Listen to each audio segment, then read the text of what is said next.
তাপপ্রবাহে ঢাকা সহ 5 জেলার সব স্কুল কলেজ বন্ধ, তবে খোলা প্রাথমিক ভুলে অনেকে আসছেন স্কুলে। দাবদাহের মধ্যে মৌলভীবাজার ও হবিগঞ্জে কালবৈশাখীর তাণ্ডব, ঝড় ও শিলাবৃষ্টিতে হাওরে বোরো ধান ও ঘরবাড়ির ক্ষয়ক্ষতি। বংশালে উদ্বোধনের 3 বছর পার হলে ঐতিহ্যবাহী বাংলাদেশ মাঠে নির্মাণই শেষ হয়নি, সবুজের বদলে মাঠের দখলে ধুলোবালি। আগামী 4 মে থেকে 15 রুটে বাড়ছে রেলের ভাড়া, যাত্রী সাধারণের ক্ষোভ বৃদ্ধি নয়, ভর্তুকি প্রত্যাহার হচ্ছে দাবি মহাপরিচালকের। এবং গাজার রাফায় রাতভর ইসরায়েলি হামলায় শিশুসহ নিহত 22 যুদ্ধ বন্ধের দাবিতে মার্কিন বিশ্ববিদ্যালয়গুলোতে বিক্ষোভ চলছে।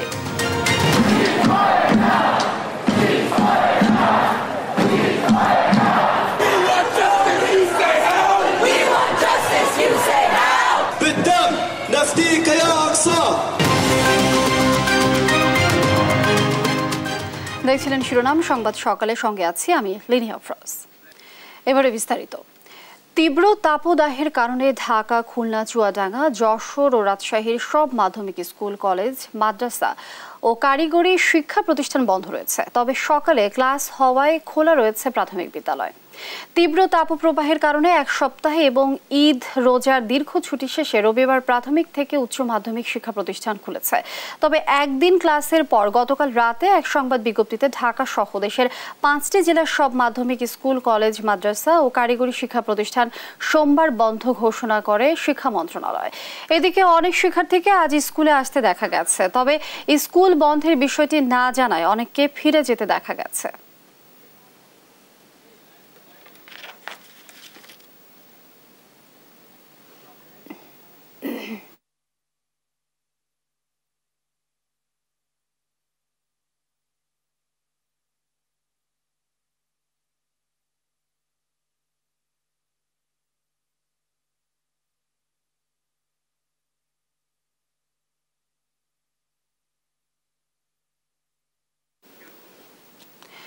তীব্র তাপদাহের মাঝে রোববার বিকালে মৌলভীবাজারে শ্রীমঙ্গলে ঝড় বৃষ্টিতে উপচে পড়ে গাছপালা। 5:30টার দিকে প্রায় 20 মিনিট ঝড় ও তীব্র বাতাস থাকে।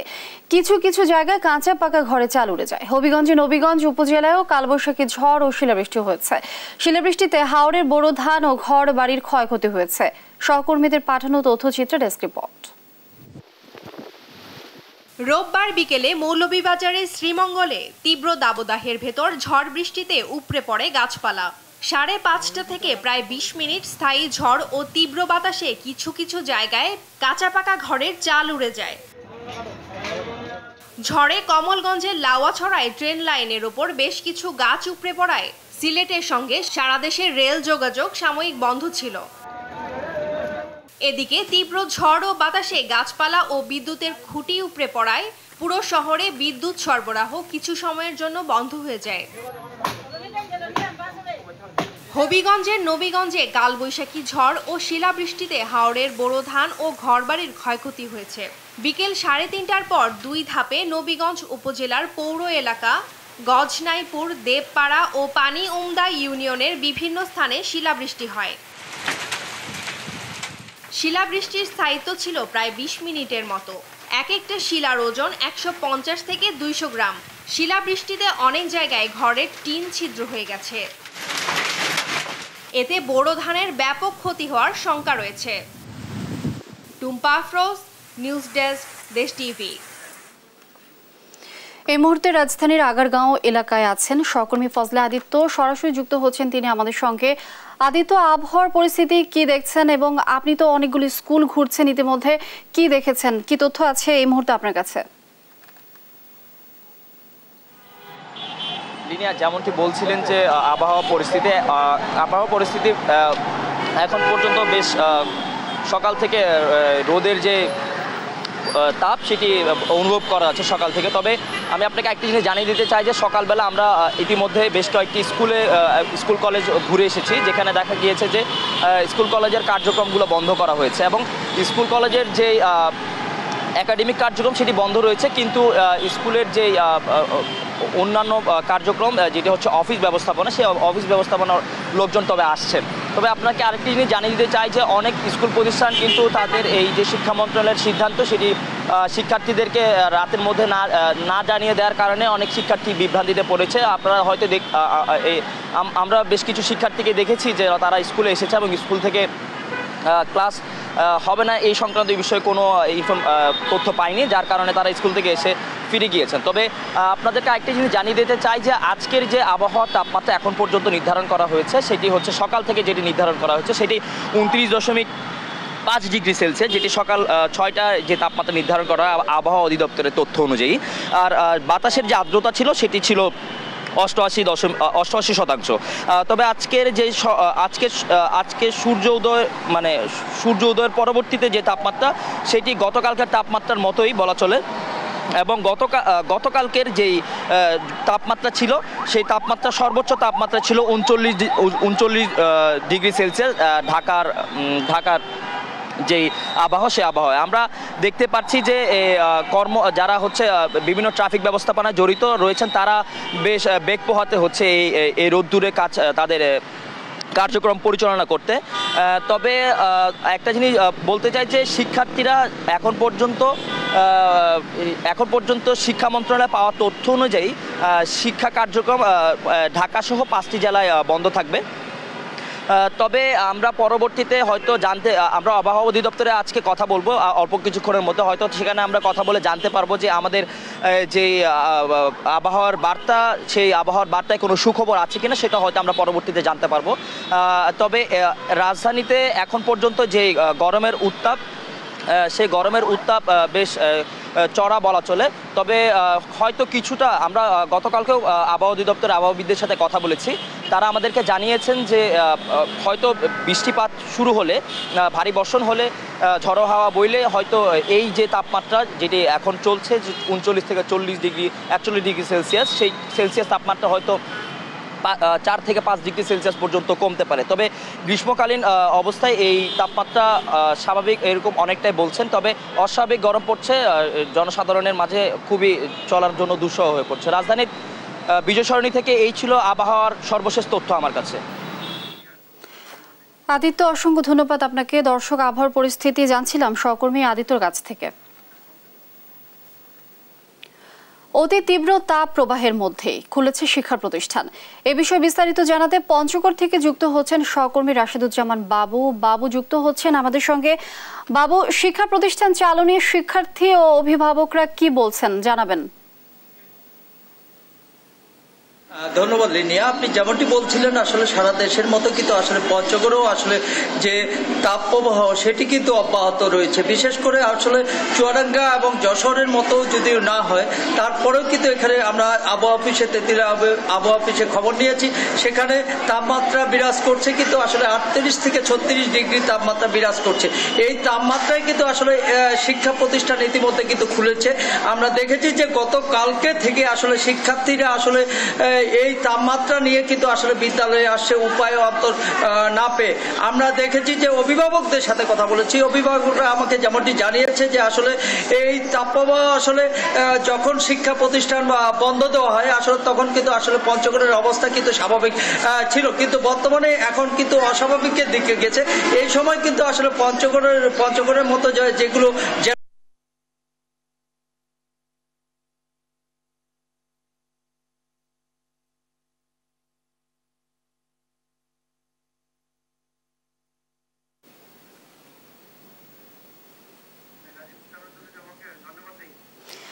বাবু, অসংখ্য ধন্যবাদ আপনাকে। দর্শক, অতি তীব্র তাপ প্রবাহের মধ্যেই খুলেছে শিক্ষা প্রতিষ্ঠান। এ বিষয়ে বিস্তারিত জানাচ্ছিলেন সহকর্মী বাবু।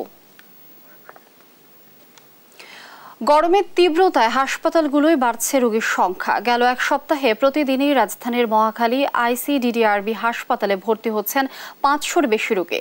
ডায়রিয়া, পানি শূন্যতায় বয়স্কদের চেয়ে শিশুরাই বেশি আক্রান্ত হচ্ছেন।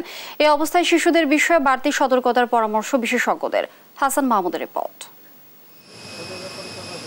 মহাখালী আন্তর্জাতিক উদারময় গবেষণা কেন্দ্র ICDDRB হাসপাতালের বাইরে রোগীদের এই ভিড় গেল এক সপ্তাহের বেশি অনেকটাই নিয়মিত। সারা দেশে চলমান তীব্র তাপপ্রবাহে প্রতিদিন 500-র বেশি রোগী ভর্তি হচ্ছে এ হাসপাতালে, যাদের অধিকাংশই শিশু। ডায়রিয়া, পানিশূন্যতার মতো রোগে শিশুরা আক্রান্ত হচ্ছেন বেশি, তবে নিউমোনিয়ার মতো শিশুর সংখ্যা বাড়ছে প্রতিদিনই। 4 দিন জ্বর ছিল প্রথম, এরপরে 4 দিন রাত্রে ঘুমাচ্ছে, ঘুমানোর মাগরিবের পর থেকে খেলে পাতলা পায়খানা। বাচ্চা পায়খানা বমি করতেছে, খাওয়া দাওয়া কিছু করতেছে না। সকাল 11টার দিকে আসছি। গত পরশুদিন থেকে কম ছিল, কিন্তু গতকালকে বেশি হয়েছে। তীব্র গরমে আক্রান্ত হচ্ছেন রাজধানীর কর্মজীবী মানুষও। 7 দিন হইলো, কালকে ভর্তি হয়েছি, বাড়িতে বসার তো 7 দিন। বমি হয় না, পাতলা পায়খানা গত রাত থেকে একটু বেশি, গত রাতে প্রায় 7-8 বার গেছে। এখন 11টার দিকে আইসা আল্লাহর মতে এখন আর পায়খানা আর হয়েছে না, আল্লাহর মতে ভালো আছে। অন্যান্য বছর এপ্রিলের মাঝামাঝি ও জুলাইয়ে বড় ধরনের চাপ থাকে আইসিডিডিআরবি হাসপাতালে, তবে এবার শিশুরা ডায়রিয়া ও পানিশূন্যতার সঙ্গে নিউমোনিয়ায় আক্রান্ত হচ্ছেন বলে জানান চিকিৎসকরা। যারা বড় রোগী আসতেছে তাদের মাত্রাতিরিক্ত পানিশূন্যতা নিয়ে আসতেছে কিছু কিছু, কিন্তু বেশিরভাগই বাচ্চা রোগী এখন পর্যন্ত আসতেছে। নিউমোনিয়া যে কিছু ভাইরাস এবং ব্যাকটেরিয়া হয় এটা মোটামুটি সারা বছরই থাকে, তবে হচ্ছে শীতের পরপরই এই সময়টা একটু বেশি হয়, তো আমরাও কিছু কিছু সব নিউমোনিয়া পেশেন্ট পাচ্ছি। এই অবস্থায় শিশুদের ব্যাপারে বাড়তি সতর্কতার পরামর্শ তাদের। বিশুদ্ধ বা নিরাপদ পানি খাবে, তারপরে হচ্ছে আপনার বারে বারে সাবান দিয়ে হাত ধুতে হবে, সাধারণত বাসি বা রাস্তার পাশে কোনো খাবার খাবে না। আর বিশেষ করে যদি ডায়রিয়া হয়ে যায় সঠিক নিয়মে স্যালাইন তৈরি করতে হবে, যে 500 ml পানির মধ্যে 1 প্যাকেট স্যালাইন গুলিয়ে খাওয়াতে হবে। আর বাচ্চাদের বেলায় যত কেজি ওজন ততটুকু করে স্যালাইন খাওয়াতে হবে। গেল কয়েক সপ্তাহ স্কুল কলেজ বন্ধ থাকায় শিশুরা বাইরে তেমন একটা বের হননি, তবে রোববার থেকে স্কুল কলেজ খোলায় ঝুঁকি বাড়ছে বলে সতর্ক করছেন বিশেষজ্ঞরা। হাসান মাহমুদ, দেশ টিভি, ঢাকা। অতি তীব্র তাপ প্রবাহের মধ্যেই খুলেছে শিক্ষা প্রতিষ্ঠান। এ বিষয়ে বিস্তারিত জানাতে গাজীপুর থেকে যুক্ত হচ্ছেন সহকর্মী নজরুল ইসলাম। নজরুল যুক্ত হচ্ছেন আমাদের সঙ্গে। নজরুল, শিক্ষা প্রতিষ্ঠান চালু নিয়ে শিক্ষার্থী ও অভিভাবকরা কি বলছেন?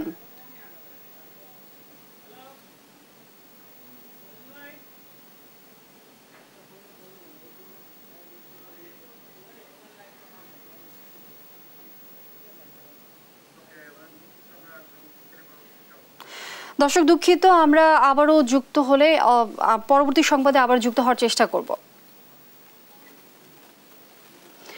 উপজেলায় ভোটের মাধ্যমে দেশের নির্বাচন ব্যবস্থাকে বিশ্বাসযোগ্য করার কোনো সুযোগ নেই, এমন দাবি বিএনপির স্থায়ী কমিটির সদস্য ডক্টর আব্দুল মঈন খানের। স্থানীয় সরকারের দলীয় রাজনীতির ভিত্তিতে নির্বাচন হয় না, বিএনপির এমন দাবি শেষ পর্যন্ত বুঝতে পেরেই আওয়ামী লীগ দলীয় প্রতীক থেকে সরে এসেছে বলেও দাবি তার। সাইফুল রিপনের রিপোর্ট। 8 মে অনুষ্ঠেয় প্রথম ধাপের উপজেলা নির্বাচনে অংশ নেয় এরই মধ্যে দলের 73 স্থানীয় নেতাকে বহিষ্কার করেছে বিএনপি, যার মধ্যে উপজেলা চেয়ারম্যান পদপ্রার্থী 18 জন, ভাইস চেয়ারম্যান 24 ও সংরক্ষিত মহিলা ভাইস চেয়ারম্যান পদপ্রার্থী 21 জন।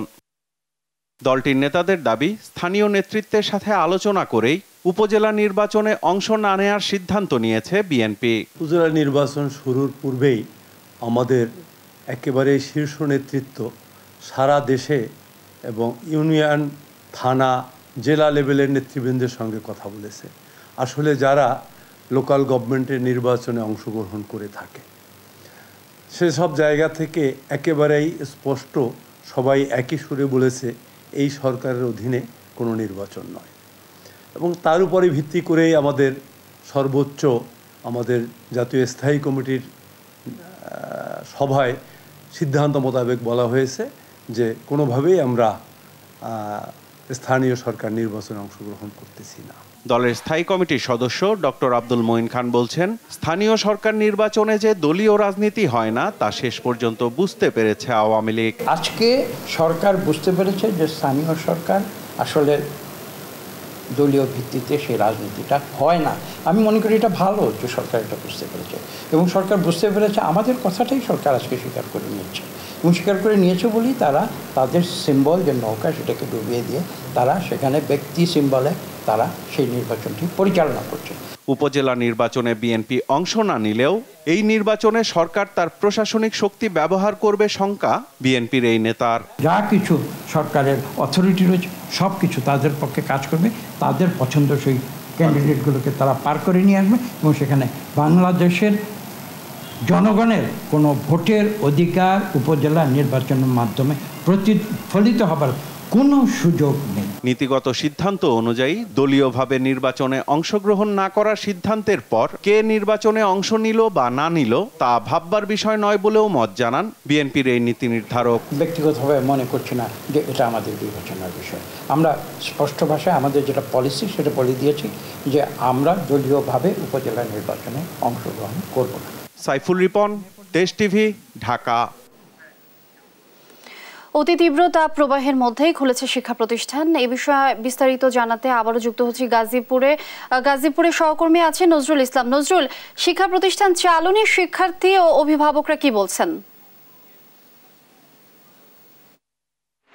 লিনি, আপনি যেমনটা বলছিলেন, আপনি জানেন যে প্রচণ্ড চলমান তাপদাহের কারণে কিন্তু স্কুলগুলোতে কিন্তু শিক্ষার্থীর উপস্থিতি একেবারেই কম বলা চলে। তো আমি যেখানটায় দাঁড়িয়ে আছি সেটা হলো যে নাউজুর সরকারি প্রাথমিক বিদ্যালয়। এখানে আমরা দেখেছি যে প্রতিটি ক্লাসের মধ্যেই কিন্তু শিক্ষার্থীর উপস্থিতি আমরা কম লক্ষ্য করেছি। আপনি দেখতেছেন, যদি আমি দেখাতে চাই যে গার্জিয়ানরা কিন্তু তাদের সন্তানদের স্কুলে পাঠাতে চাচ্ছেন না। এই তীব্র তাপদাহে কিন্তু অসুস্থ হয়ে পড়ার আতঙ্কে কিন্তু আপনার কোনো কাউকে স্কুলে পাঠাচ্ছেন না। তো পাশাপাশি আপনার জানেন যে এই গাজীপুরের যে বিভিন্ন স্কুলগুলো প্রাথমিক বিদ্যালয়গুলো রয়েছে সেখানে কিন্তু শিক্ষকদের উদ্যোগে কিন্তু উট স্যালাইন এবং খাবার স্যালাইন কিন্তু দিচ্ছেন। তো পাশাপাশি যদি আমি একটু দেখাতে চাই যে এখানে কিন্তু আমরা দেখেছি যে প্রতিটি স্কুলের মধ্যেই কিন্তু আপনার খাবার যে পানির ব্যবস্থা সেটা রাখা হয়েছে। তো এর পাশাপাশি কিন্তু আপনার সবগুলো স্কুলেই কিন্তু আপনার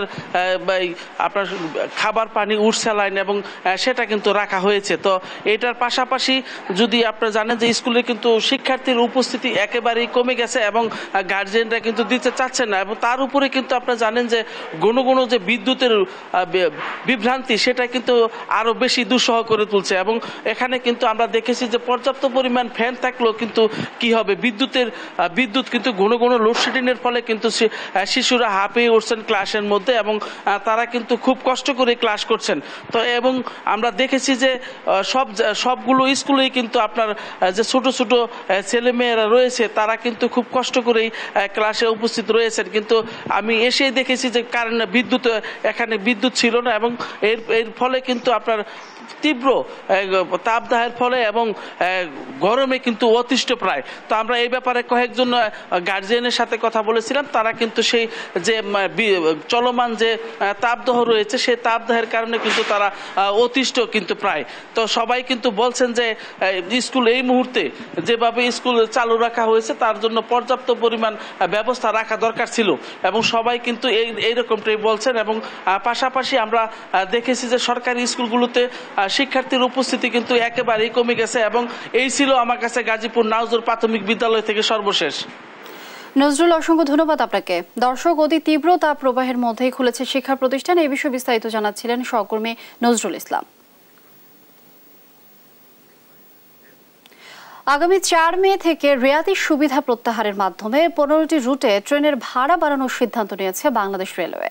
তবে এই সিদ্ধান্তে অনেকটাই ক্ষোভ জানাচ্ছেন সাধারণ যাত্রীরা। ট্রেনের সেবার মান নিয়েও প্রশ্ন তোলেন যাত্রীরা। রেলের মহাপরিচালক জানান, ভাড়া বৃদ্ধি নয়, দূরত্ব ভিত্তিক রেয়াত প্রত্যাহারের সিদ্ধান্ত নেওয়া হয়েছে। বিস্তারিত শাহাদাত নিশাদের রিপোর্টে। পরিবহন খাতের গুরুত্বপূর্ণ মাধ্যমের মধ্যে অন্যতম রেল যোগাযোগ। বর্তমানে সারা দেশে রেল নেটওয়ার্কের আওতায় 48 জেলা। নিয়ম অনিয়ম আর ভোগান্তির মধ্য দিয়ে এ খাতে চলাচলের দিশা হারাননি সাধারণ মানুষ। ভাড়া নিয়ে মানুষের অভিযোগ থাকলেও সে অভিযোগ পেছনে ফেলেছে রেলের টিকিট প্রাপ্তি। ঈদের সময় যা রূপ নেয় সোনার হরিণে, যার নেপথ্যে রেলের টিকিট কালোবাজারি। এবার রেলে আসছে নতুন সিদ্ধান্ত। যাত্রীবাহী আন্তনগর, মেইল, লোকাল ও কমিউটার সব ধরনের ট্রেনে ভাড়া বাড়ছে। তবে 100 কিলোমিটার পর্যন্ত ভ্রমণের ক্ষেত্রে ভাড়া অপরিবর্তিত থাকছে। একই সঙ্গে 250 কিলোমিটার পর্যন্ত ভাড়া বাড়বে 20%। 400 কিলোমিটার পর্যন্ত ভাড়া 25% আর 401 কিলোমিটারের বেশি যাতায়াতে ভাড়া বাড়বে 30%। ভাড়া বাড়ার এমন খবরে ক্ষুব্ধ সাধারণ যাত্রীরা। একে তো টিকিট সিন্ডিকেট, তার উপরে ভাড়া বাড়তি, সব কিছু মিলে আসলেই সমস্যা। যত যাত্রী যাচ্ছে তাদেরকে অ্যাভেলেবল সুযোগ সুবিধা পাচ্ছে, তা পাচ্ছে না।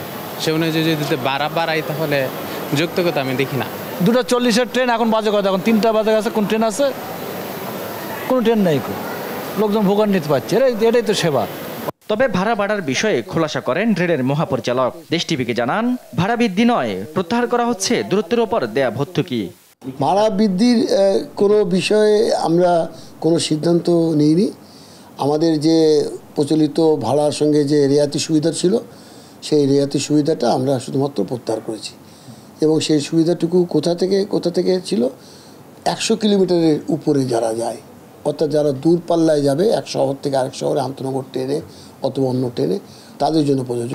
রেয়াত প্রত্যাহারের মাধ্যমে আগামী 4 মে থেকে ট্রেনে ভাড়া সমন্বয় করা হবে বলেও জানান সরদার শাহাদাত আলী। শাহাদাত নিশাদ, দেশ টিভি, ঢাকা। পুরান ঢাকার বংশালে 3 বছর আগে উদ্বোধন হয় বাংলাদেশ মাঠ, কিন্তু এখনো পুরোপুরি নির্মাণ কাজই শেষ হয়নি। ঐতিহ্যবাহী মাঠটির জলসবুজ প্রকল্পে নির্মিত মাঠটিতে নেই সবুজের কোনো চিহ্ন। ওয়াকওয়েতে লাগানো গাছগুলো যাচ্ছে মরে। City corporation দুষছে লোকবলের অভাবকে। আর মাঠের নকশাকার স্থপতি রফিক আজম বলছেন, সিটি কর্পোরেশনকে বারবার বলা সত্ত্বেও কোনো আমলে নিচ্ছে না তারা। বিস্তারিত নিয়াজ মোর্শেদের প্রতিবেদনে। কথা ছিল নকশার মতো 12 কোটি টাকা ব্যয়ে নির্মিত এমন দৃষ্টিনন্দন হবে পাকিস্তান মাঠ থেকে বদলে যাওয়া বাংলাদেশ মাঠ। সবুজ ঘাসে মোড়া থাকবে মাঠ, আর পাশেই থাকবে ওয়াকওয়ে। মাঠের উত্তর পাশে নির্মিত হবে বাংলাদেশ স্পোর্টিং ক্লাবের জন্য ক্লাব আর কফি শপ। জল সবুজ প্রকল্পের আওতায় নকশা অনুযায়ী মাঠ নির্মাণ হলেও সবুজের কোনো চিহ্ন নেই। ধুলো আর বালির মধ্যে খেলছে শিশুরা, আর ঘাস না থাকায় শিশুরা ক্রিকেট খেলতে পারছে না। বাধ্য হয়ে কেউ খেলে পাশের ওয়াকওয়েতে। মাঠে যদি বালু কম হতো বা ঘাস হতো, পানির মতন কোনো ব্যবস্থা থাকতো তাহলে ভালো হতো। হালকা ঘাস করলে ক্রিকেট ফুটবল দুটোটাই খেলতে সুবিধা হবে। মাঠটাতে বালু বেশি একটু, এই জন্য একটু সমস্যা হয়। বালুটা কম থাকলে বালু ধুলাবালি বেশি হলো, তো এই জন্য আমরা ভিতরে খেলি না। স্থানীয় এই ফুটবল খেলোয়াড় মোহাম্মদ ওয়াহিদ জানান, সিটি কর্পোরেশনের কোনো লোক নিয়োগ দেয়নি, এজন্য নিয়মিত পানিও দেওয়া হয় না এ মাঠে। কোনো ধরনের দারোয়ান কোনো আইসা দেখবো, গাছ টাছ পানি দেওয়ার কোনো লোকজন কোনো কিছু না। আর বারবার ঘাস লাগালেও ঘাস হয় না বলে অভিযোগ স্থানীয়দের। এই মাঠ আর উন্নত হবে না, এই কারণে মাটি কোনো ইয়া নাই, যতই দুবলা করুক হয় না, এটা টিকে না। কথা বুঝতে পারছেন? তবে এ মাঠের নকশাকার স্থপতি রফিক আজম বলেন, এখানে কৃত্রিম ঘাস ব্যবহার করতে হবে। বারবার সিটি কর্পোরেশনকে বলা হলেও তারা আমলে নিচ্ছে না। অ্যাস্ট্রোটার্ফ বা কৃত্রিম ঘাস যে বাংলায় বলি, টার্ফ ব্যবহার করেছে, অত্যন্ত উন্নত, যেটা ওয়ার্ল্ড ক্লাস ফুটবল খেলা হয় যেরকম এরকম। ওগুলা কিন্তু সঙ্গে সঙ্গে হয়েছে কি একদম সবুজ হয়েছে, বৃষ্টির পানি পরে মাটির নিচে চলে যাচ্ছে, যে সমস্যা কোথাও হচ্ছে না, কিন্তু ধুলা আর উঠছে না কোনো, এবং বাচ্চারা কিন্তু খুব সেফলি খেলতে পারছে, তাদের ব্যথাও লাগছে না। তো এই মাঠটাতে সেটা করার জন্য আমরা রিকোয়েস্ট করেছি অনেকবার নানানভাবে, কিন্তু এটা করা হয়নি। এমনকি মাঠের পাশে লাগানো বড় বড় গাছও অযত্নে মরে গেছে। সিটি কর্পোরেশনের অবহেলাকেই এর জন্য দায়ী করেন পরিবেশবাদীরা। অনেক ক্ষেত্রে অবহেলা ইন্টেনশনালি করা হয়। আপনি বহু জায়গায় দেখবেন গাছের নিচে আপনার অ্যাসিড দিয়ে গাছ মেরে ফেলা হয়, কারণ আপনি তো আরেকটা প্রজেক্ট করবেন এখানে গাছ অপসারণ এবং গাছ লাগানোর জন্য। সিটি কর্পোরেশন বলছে পর্যাপ্ত লোকবল না থাকায় নজরদারি করতে পারছে না। সমস্যা ছিল সেটি হচ্ছে যে জনবল। তো আমরা জনবলটা নিয়োগ করতেছি, হয়তো কিছুদিনের মধ্যে আমরা জনবল নিয়োগ করে ফেলতে পারবো। তখন আমাদের এই উদ্যান বলেন, মাঠ বলেন, এই সমস্ত ক্ষেত্রে আমাদের যে মনিটরিং বা দেখাশোনার যে কার্যক্রমগুলো, সেই ক্ষেত্রে আর সমস্যা থাকবে না। গেল 2021 সালে এই মাঠ উদ্বোধন করেন ঢাকা দক্ষিণ সিটির মেয়র শেখ ফজলে নূর তাপস। তবে উদ্বোধনের 3 বছর পরও এখনও মাঠের অনেক কাজ শেষ হয়নি। নিয়াজ মোর্শেদ, দেশ টিভি, ঢাকা। রাজধানীর মহাখালীর টিবি গেট এলাকায় গুলশান লেকে পড়ে এক পথ শিশু এখনো নিখোঁজ। রোববার সন্ধ্যার পরে ঘটনা ঘটে। নিখোঁজ পথ শিশুর নাম রিয়া। তার সহযোগী আরেক শিশু জানায়, গতকাল লেক পাড়ের ব্রিজে বসে ভিক্ষার টাকা গুনছিল শিশুটি। হঠাৎ করেই নিচে পড়ে যায় রিয়া। এরপর ফায়ার সার্ভিসের 2টি ইউনিট এবং ডুবুরি দল মিলে প্রায় 3 ঘন্টা তল্লাশি চালায় লেকে। অনেক চেষ্টার পরেও রিয়াকে খুঁজে না পেয়ে চলে যায় দমকল কর্মীরা। নিখোঁজ শিশুটিকে খুঁজতে আজ ফের উদ্ধার অভিযান চলবে।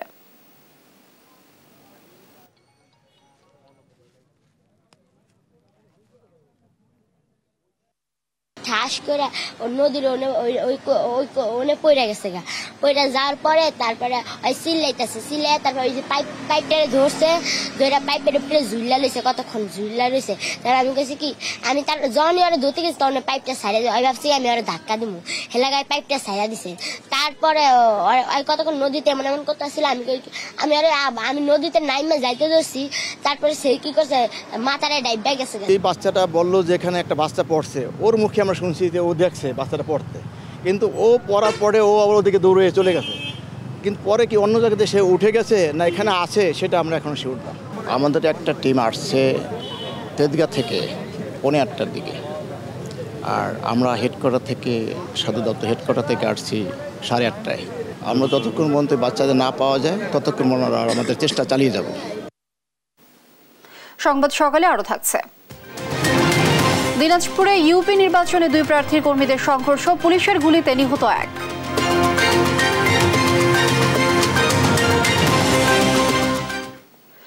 নানা আয়োজনে স্মরণ করা হলো গৃহায়ন, গণপূর্ত ও অর্থ মন্ত্রণালয়ের সাবেক যুগ্ম সচিব আব্দুল আজিজকে। মরহুমের দ্বিতীয় মৃত্যুবার্ষিকীতে রুহের মাগফিরাত কামনায় তার নিজ বাড়ি কুমিল্লার মুরাদনগরের চাপিতলায় আয়োজন করা হয় দোয়া মাহফিল ও কুলখানির। এতে অংশ নেন 39টি মসজিদ, মাদ্রাসা ও এতিমখানার শিশু, মুসল্লি ও স্থানীয়রা। কুমিল্লা থেকে সুমন কবিরের রিপোর্ট, জানাচ্ছেন শুভশ্রী রায়। গৃহায়ন ও গণপূর্ত এবং অর্থ মন্ত্রণালয়ের সাবেক যুগ্ম সচিব আব্দুল আজিজ তার দ্বিতীয় মৃত্যুবার্ষিকী উপলক্ষে কুমিল্লার মুরাদনগরে চাপিতলার নিজ বাড়িতে আয়োজন করা হয় মিলাদ মাহফিল কুলখানির। মরহুমের মাগফিরাত কামনায় কোরআন তেলাওয়াতের মাধ্যমে শুরু হয় কুলখানির আনুষ্ঠানিকতা। এতে অংশ নেন বিভিন্ন মাদ্রাসার 250 হাফেজ। বাদ জোহর মরহুম আব্দুল আজিজের কবরের পাশে মিলাদ মাহফিল ও মোনাজাতে দোয়া করেন মুরাদনগরের 39টি মসজিদ, মাদ্রাসা ও এতিমখানার শিশু, মুসল্লি ও স্থানীয় মানুষ। মরহুমের বর্ণাঢ্য জীবন, মানবিক গুণাবলী এবং সমাজসেবায় অনুকরণীয় দৃষ্টান্তের স্মরণ করেন কুলখানিতে আসা অতিথিরা। এতটা মানবিক, এতটা সুখময় এবং প্রশান্তির একটি বর্ণাঢ্য জীবন ছিল, যেটা তিনি আসলে এই এলাকার জন্য একটি ইতিহাস তৈরি করে দিয়েছেন। জয়েন্ট সেক্রেটারি বাংলাদেশ চাবিতলা ইউনিয়নের অনেক উন্নয়ন কাজ করেছেন, যে ইউনিয়নবাসী ওনার কাছে আজীবন কৃতজ্ঞ।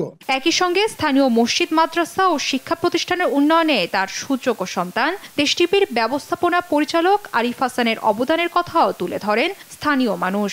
ও ছিল মানবিক, সেও এরকম একজন দানবীর হইতেছে। আমরা দোয়া করি তার জন্য যাতে আরো আগাইতে পারে, তার বাবার নাম দিয়ে রাখতে পারে। আজিজ সাহেবের ছেলে আরিফ সাহেব, ওনায় আমাদের চাবিতলা একটি বড় একটি মসজিদ করবে। আমরা শুনে সবাই খুশি, যাতে মসজিদের 1000 লোকের নামাজ হবে। আমরা চাবিতলা একটা গৌরব। পরে মধ্যাহ্নভোজে অংশ নেন বিভিন্ন ওয়ার্ডে 1.5 সহস্রাধিক মানুষ। নিউজ ডেস্ক, দেশ টিভি। দিনাজপুরে ফলাফল ঘোষণাকে কেন্দ্র করে 2 প্রার্থীর সমর্থকদের ব্যাপক সংঘর্ষ হয়েছে। পরিস্থিতি নিয়ন্ত্রণে পুলিশের গুলিতে প্রাণ গেছে একজনের। 3 পুলিশ গুলিবিদ্ধ সহ আহত হয় অন্তত 7 জন। প্রত্যক্ষদর্শীরা জানায়, বিরল উপজেলার আজিমপুর ইউনিয়নের পরিষদের নির্বাচনের ভোট গণনা নিয়ে রাতে উত্তেজনা ছড়ায় চৌরঙ্গি বাজার এলাকায় সিঙ্গুল হামিদা উচ্চ বিদ্যালয় ভোট কেন্দ্রে। এই সময় ইউপি সদস্য প্রার্থী সাইফুল ও জোবাইদুর কর্মীর সংঘর্ষে জড়ায়। পরিস্থিতি নিয়ন্ত্রণের চেষ্টা করতে গেলে এক পর্যায়ে তারা আইন শৃঙ্খলা বাহিনীর উপর চড়াও হয়। পুলিশকে লক্ষ্য করে ইট পাটকেল ছোড়ে। এই সময় পুলিশ 67 রাউন্ড গুলি বর্ষণ করে। এতে ঘটনাস্থলে লুটিয়ে পড়েন মোহাম্মদ আলী কাচুয়া। পরে হাসপাতালে নেওয়া হলে চিকিৎসক তাকে মৃত ঘোষণা করেন। নিহত মোহাম্মদ আলী ইউপি নির্বাচনে জয়ী সদস্য জোবাইদুর রহমানের চাচা। সংবাদ সকালে আরো যা থাকছে। আইপিএলে চেন্নাই সুপার কিংসে দুর্দান্ত জয়। জোড়া শিকারে ফের শীর্ষে মুস্তাফিজ, 14 উইকেট নিয়ে সর্বোচ্চ উইকেট শিকারীর তালিকায় দ্বিতীয়। উপজেলা নির্বাচন ঘিরে জমজমাট প্রচারণা চলছে শেরপুরে। এখানকার শ্রীবর্দী ও ঝিনাইগাতিতে প্রতীক বরাদ্দের পর থেকে প্রচণ্ড গরম উপেক্ষা করে মাঠ দাম্পিয়ে বেড়াচ্ছে প্রার্থীরা। নানা প্রতিশ্রুতির ফুলছুরি নিয়ে ভোটারদের দাঁড়ে দাঁড়ে ঘুরছেন প্রার্থীরা। শেরপুর থেকে সহকর্মী রফিক মজিদের পাঠানো তথ্যচিত্রে ফারজানা ইসলামের ডেস্ক রিপোর্ট। ভারতের মেঘালয় রাজ্যের সীমান্ত ঘেঁষা শেরপুরের শ্রীবর্দী 10 ইউনিয়ন নিয়ে গঠিত এই উপজেলার প্রথম ধাপে 8 মের উপজেলা নির্বাচন ঘিরে চলছে জমজমাট প্রচারণা। শ্রীবর্দীতে চেয়ারম্যান পদে 7, ভাইস চেয়ারম্যান পদে 14 ও মহিলা ভাইস চেয়ারম্যান পদে লড়ছেন 5 প্রার্থী। নানা প্রতিশ্রুতির ফুলঝুরি নিয়ে ভোটারদের দাঁড়ে দাঁড়ে ছুটছেন প্রার্থীরা। জয়ের ব্যাপারে আমি শতভাগ আশাবাদী। আমার এই উপজেলাবাসীর প্রতি আস্থা রয়েছে। জনগণের কাছে প্রত্যেক ঘরে ঘরে মা বোনদের কাছে আমার নির্বাচনের হাসমার্কায় প্রতীকে ভোট চেয়ে প্রচারণা করিতেছি। 7 ইউনিয়ন নিয়ে গঠিত শেরপুরের আরেক উপজেলা ঝিনাইগাতিতেও চলছে প্রচারণা। এখানে চেয়ারম্যান পদে 5, ভাইস চেয়ারম্যান পদে 12 এবং মহিলা ভাইস চেয়ারম্যান পদে লড়ছেন 7 নারী। দলীয় প্রতীকবিহীন এ নির্বাচন সুষ্ঠু হবে এমন প্রত্যাশাই সকলের। আমি জনগণের সাড়া পেয়েছি। আমি ইনশাল্লাহ 8 তারিখে সুষ্ঠু ভোটের মাধ্যমে ইনশাল্লাহ বিজয়ী হব, এটা আমার আশা। এলাকার উন্নয়নে কাজ করবেন এমন প্রার্থীকে বেছে নিতে চান ভোটাররা। যে ভালো কাজ করবে, এই পৌরসভাকে উন্নয়নের দিকে কাজ করবে, তাকে মানুষ সাপোর্ট করবে। যে ভালো হবে, যে আমাদের পাশে দাঁড়াবে, তাদেরকে আমরা ভোট দেব। যোগ্য প্রার্থী আমরা চিন্তা করে আমরা ওইভাবেই নিজেরা ডিসিশন নিব। প্রার্থীকে বেছে নিতে চাই যারা ঝিনাইগাতি উন্নয়নের স্বার্থে কাজ করবে। ভোটের মাঠে ঝিনাইগাতিতে চেয়ারম্যান পদে এবং শ্রীবর্দীতে ভাইস চেয়ারম্যান পদে প্রার্থী হয়েছেন বিএনপির 2 নেতা, যদিও দল তাদের বহিষ্কার করেছে। বেশিরভাগ প্রার্থী ক্ষমতাসীন আওয়ামী লীগের হওয়ায় মন্ত্রী এমপিদের প্রভাব বিস্তারের শঙ্কা অনেকের। 8 মের উপজেলা নির্বাচনে শ্রীবর্দীতে ভোটার 2,33,000 এবং ঝিনাইগাতিতে 1,59,000। নিউজ ডেস্ক, দেশ টিভি। আন্তর্জাতিক প্রসঙ্গ। অবরুদ্ধ গাজায় থামছেই না মৃত্যুর মিছিল। গাজার রাফা এবং গাজা সিটিতে রাতভর ইসরায়েলি বোমায় প্রাণ হারিয়েছেন অন্তত 22 ফিলিস্তিনি। এদের মধ্যে আছে 3 বছরের এক শিশু সহ একই পরিবারের 9 জন। নিহতেরা সবাই আবু তাহা পরিবারের সদস্য। ঘটনাস্থল থেকে এক শিশুকে উদ্ধার করা হয়েছে। এ নিয়ে রাফায় একদিনে প্রাণ হারালো 25 ফিলিস্তিনি। যুদ্ধবিরতির আলোচনায় আজ মিশরের রাজধানী কায়রোতে যাচ্ছেন গাজার স্বাধীনতাকামী গোষ্ঠী হামাসের সদস্যরা। এর মধ্যেই গাজায় যুদ্ধ অব্যাহত রাখার পরিকল্পনার অনুমোদন দিয়েছেন ইসরায়েলি সামরিক বাহিনীর চিফ অব স্টাফ। সতর্ক করেন, যুদ্ধবিরতিতে সমর্থ হলে নেতানিয়াহু সরকার ভেঙে পড়বে। প্রায় 7 মাস ধরে চলা ইসরায়েলি বর্বরতায় প্রাণ হারিয়েছেন 34,000-এরও বেশি ফিলিস্তিনি।